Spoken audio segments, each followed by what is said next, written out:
Well, this thing never seems to work. I have a nice little open there, but you know what? Everybody just wants to cut to the chase anyway. Dave Stevens here from a very empty Radio Row. Chris Long is joining me, a two-time Super Bowl champion. Doesn't need a lot of introductions because he's done so much off the field. It really has grown his brand, his name. So he's stopping by for a few minutes from his studio, and we're just going to talk a little football. So, Chris, hey, man, thanks for joining me. How's life? You look like you've dumped a lot of weight. It falls off fast, like my whole life I had to work to make weight and stay, in college I was 280 pounds at one point. So I'm about 250 now. I feel great, dude. And you look great, Dave. Well, thank you. I appreciate it, man. And, it's what else did we have to do during this last year? Except, it's not like we could answer me a question. We weren't sitting around drinking beer together, but are you a Coors Light? Bud Light, what's and you've got a new beer for Waterboys, so we're going to talk about that. Yeah, no, honestly, since the pandemic, my drinking's been down a little bit, which has been a good thing. I feel great. But if I am drinking beer, which I do love, if I'm looking at a domestic, kind of like the heavyweights of the domestic beer world, I'd go Miller and Coors are my two favorite. There you go, Sam. Miller is Chris's favorite. We're going with Miller. So we that ends up okay. Thank you for joining us today, Chris Long. Get out of here. So, that's all we care about. No, we talked about bringing you in because you've been to this game. You've been a big part of what this has been. You've gotten to share it with your family and your dad, Howie, and you made your name for yourself. You didn't ride your dad's coattails. You didn't do this, but to be able to share those moments with that family still is what I take away was most probably the biggest moment for you on that stage. Yeah, it was. When that confetti's falling down, that's what you wait for your whole life. I was on a bad team for a long time, and we had a really good defensive line. And in that defensive line room, our coach, Mike Waffle, who had coached in Super Bowls and had 1-1 with the Giants. And he told us, my greatest wish for you guys is to feel that confetti. And, so that was always in the back of my head. I was always trying to get there and just have that green and white, or that in the Patriots case, it was red and blue confetti fall down on you. And at that point in my career where I was daydreaming about that, I didn't have kids, and late in my career, my wife and I, Meg, decided to have our first kid, Waylon, who's now 4.5. He got to see both those Super Bowls, and that was so important to me, for everything your family sacrifices.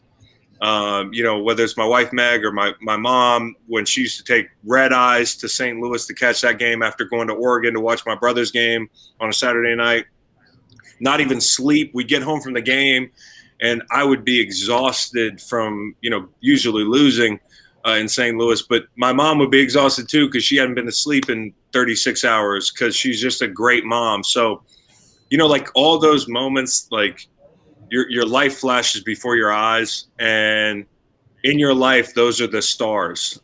So to have them there on the field with you meant everything to me. And you've kind of become a star in your own right. You've got the Green Light podcast. We've been together over the years from some big games, some big losses and things like that. But to me, the most important thing that you do now is the Waterboys, waterboys.org. And, I don't know what COVID did to you worldwide, setting you back, but it's the initiative that Chris Long and a lot of other NFL players, Nate Boyer, get involved to create wells in Africa so they can get water where they don't have it. And it's really changed a lot of lives. I think you were up to 80 some when we last talked. So tell us what the setbacks was, what the future is, and what can we do to help Waterboys? Well, started Waterboys, and I appreciate that, Dave. And just as an aside, I always say this: it was always a pleasure seeing you in the locker room, man. It was there's a lot of great media people in our league, and you're one of the best. So I appreciate you. And just to plug that, I mean, when I starting out a foundation about 6 years into my career, because the first 6 years of my career, I tried to do things kind of undercover because I didn't want to be the guy that was getting people would interpret you're doing things for the publicity or something like that. But what I neglected was fans, I neglected all the good fans can do. And so that was the point of starting a foundation. Starting a foundation is really asking for help, and so when I started mine and started it with a clean water initiative, that was outside the box for a lot of fans in the Midwest and around the country. So I'm really appreciative that it's grown, man. And you mentioned those metrics that we've hit. You know, we're at 100 wells now. We've got 500,000 people we've provided clean water for, and we're gonna head to 1 million as soon as we can. And you know, this is a tough year to raise money, but we've still had donors step up.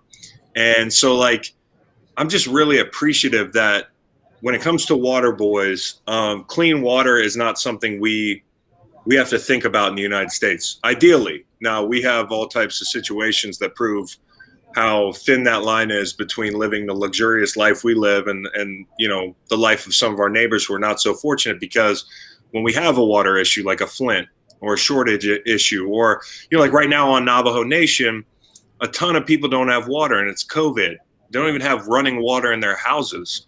So how do you stay clean to fend off a pandemic? You know, how do you stay hydrated to stay healthy?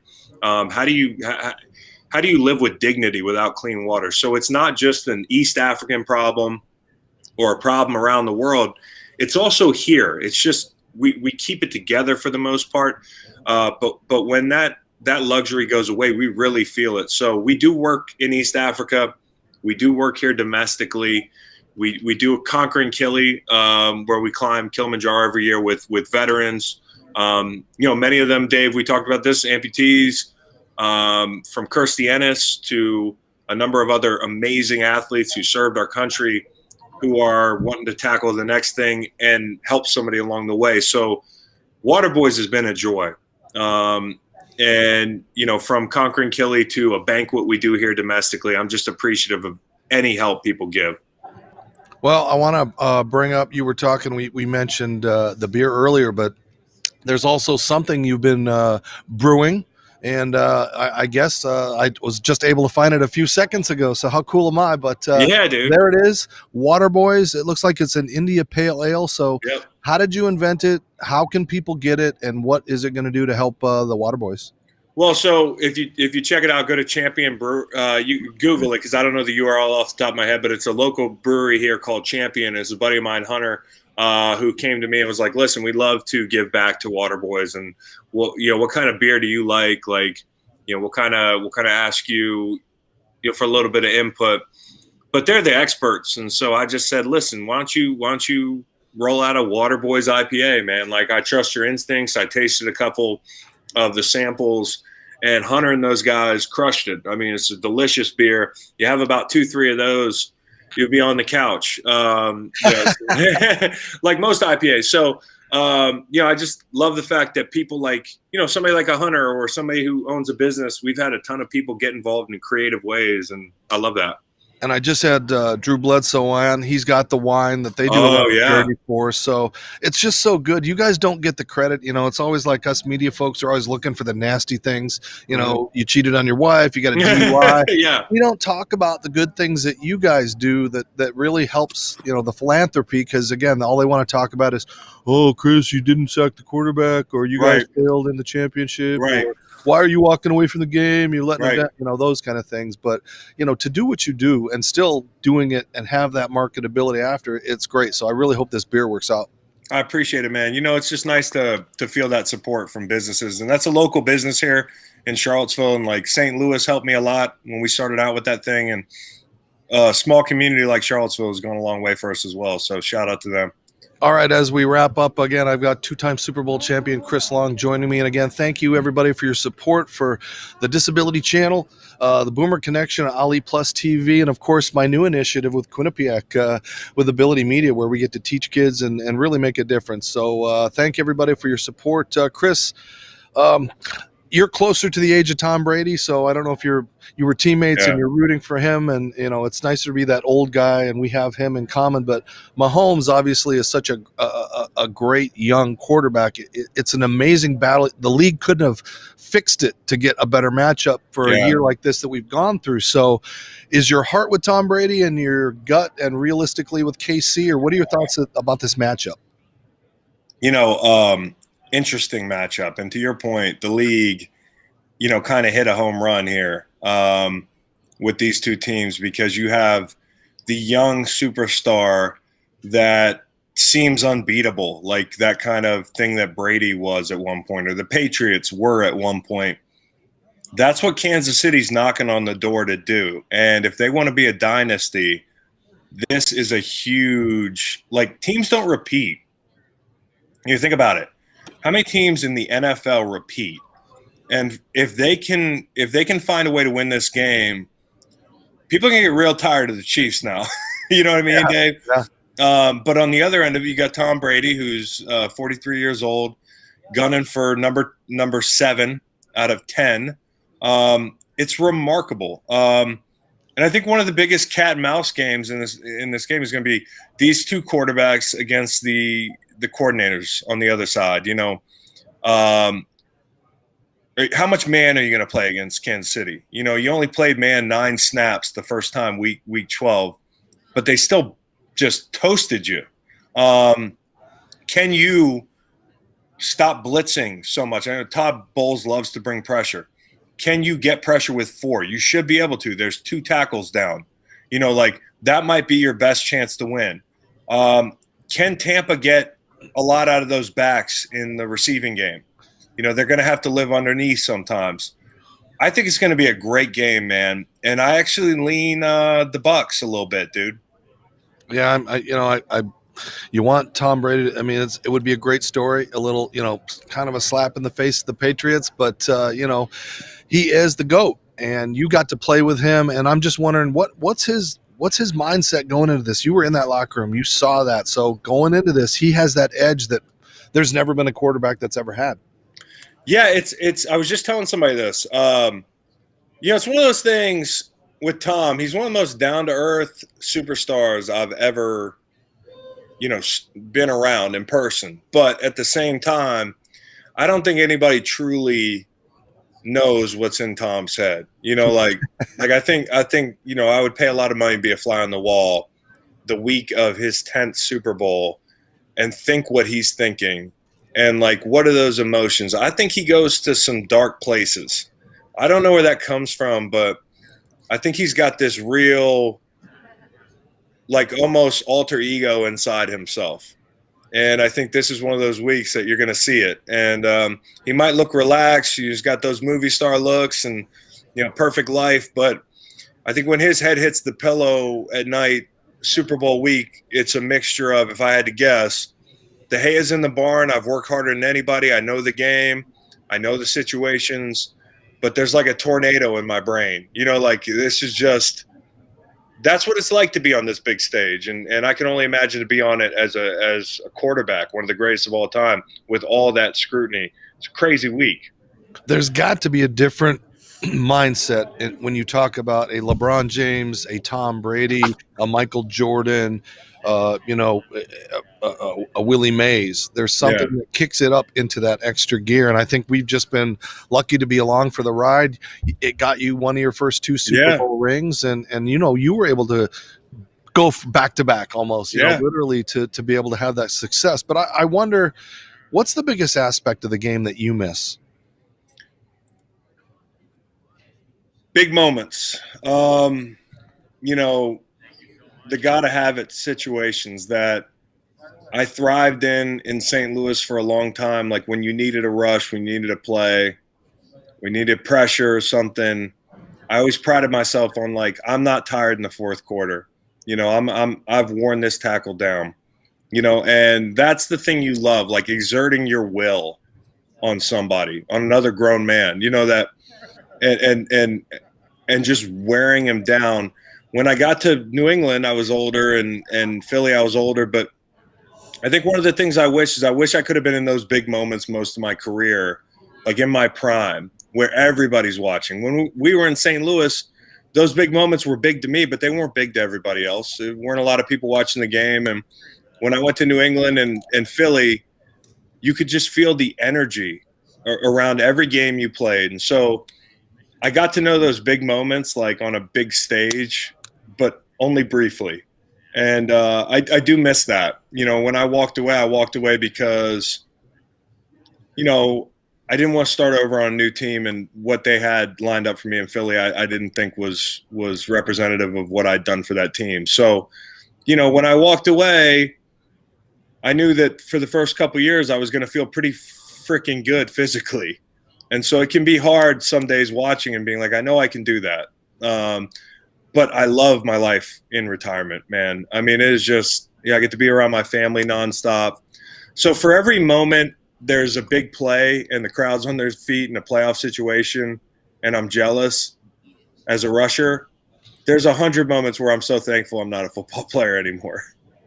Well, it's been great to know you and get to know your career, your post-career, and thank you for having the time for us. I wondered what is your advice for everybody that's been through everything they've been through this past year? I know you've had to not see your friends, your teammates. You're not here at the Super Bowl, but what's the advice for people when they don't have that hope, they don't have that thing to look forward to? Because you've overcome a lot of things. We don't talk about that stuff, but you've had your battles, and I want to know what your philosophy is.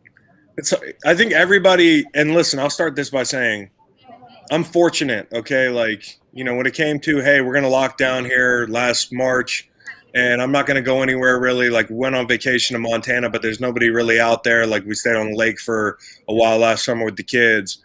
But otherwise, like, I've kind of been home. And I think what's helped me is like this stuff.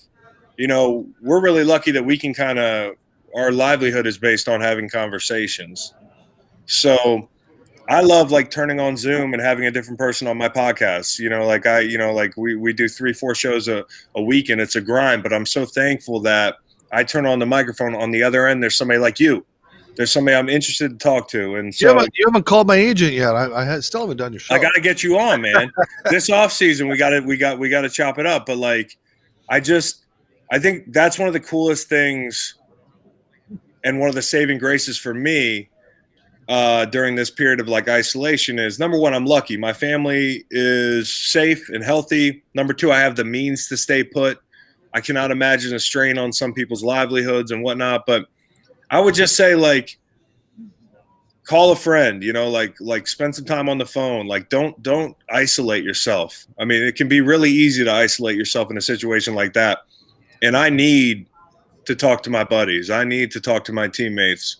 The biggest thing, you talk about missing something, your teammates. Like I had 100 ready-made friends every day I walked into work, and it was such a tight bond. And then you become kind of isolated. I think that's why some guys struggle in retirement.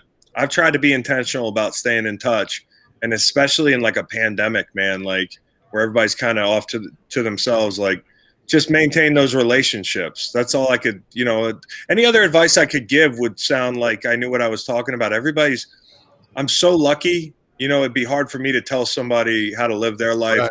But the social part of it, checking in on people, write a note, like on a Friday, I want to check on 5 of my friends. And you might do that to check on 5 of your friends, but you might actually get something out of it and feel better. Well, I'll be talking to our buddy Nate Boyer tomorrow, so he said check on him. He's doing jean ads now. He's doing jeans. He's a jeans model. We don't need to check on him. He's fine. He's doing jeans modeling.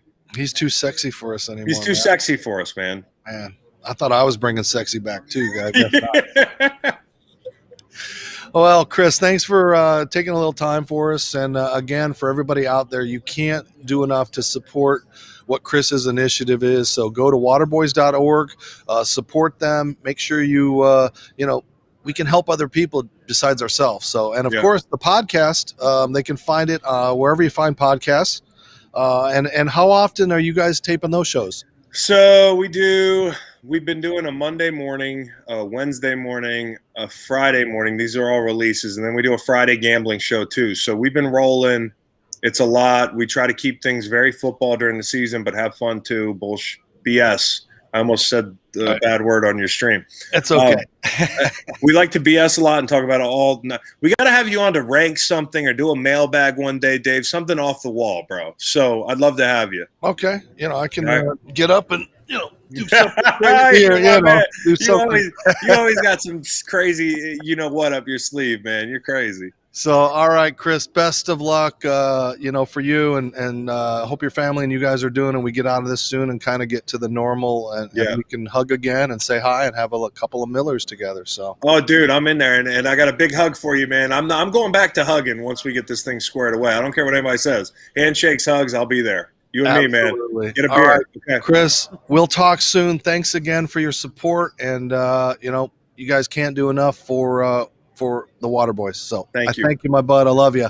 Thanks, man. Love you. All right, take care. Okay. That was Chris Long, two-time Super Bowl champion, joining me here at Radio Row in Tampa. It's awesome to have a guy like that you can call a friend and, just talk a little football, talk a little life, and, of course, what it's all about, giving back. And that's what we're doing here at Radio Row. I want to thank all of our sponsors, of course, the Disability Channel. I wouldn't be here without Jay and those folks. And again, they've got great programs that are going on right now. Anna Marie Blivens has it, Onward and Upward. So go to the Disability Channel and you can find those links there. And people who have special needs can find ways to work and do stuff online. And that's kind of what the Disability Channel is all about. And of course, Quinnipiac folks back home for Ability Media. We're just starting out to try to change the world. So if you want more information, go to abilitymedia.com. Make sure you follow us on Instagram, Twitter, and all those places, as these young students are really trying to get out there and make a mark with Dean Roush and Barry Sachs and all the people there. And hey, for us old folks too, we got Ali Plus TV. Ali Plus is a new channel that I'm going to be working with, hosting a show called Boomer Connection for people over 55. Go to aliplus.com for more information like that. So this is Dave Stevens. I'll be here in a little while with JB Smooth. Yes, comedian, actor, voicer, pitchman, everything, man. He's a crazy dude. We'll talk about Curb Your Enthusiasm. We'll talk about his love for sports, and we'll talk about how crazy he makes me do things normally at the media day. So this is Dave Stevens. I'm going to say bye from Radio Row. We'll check you guys out later today. Drop us a line, and don't forget to follow Dave Stevens on all of your social media platforms. Take care, everybody.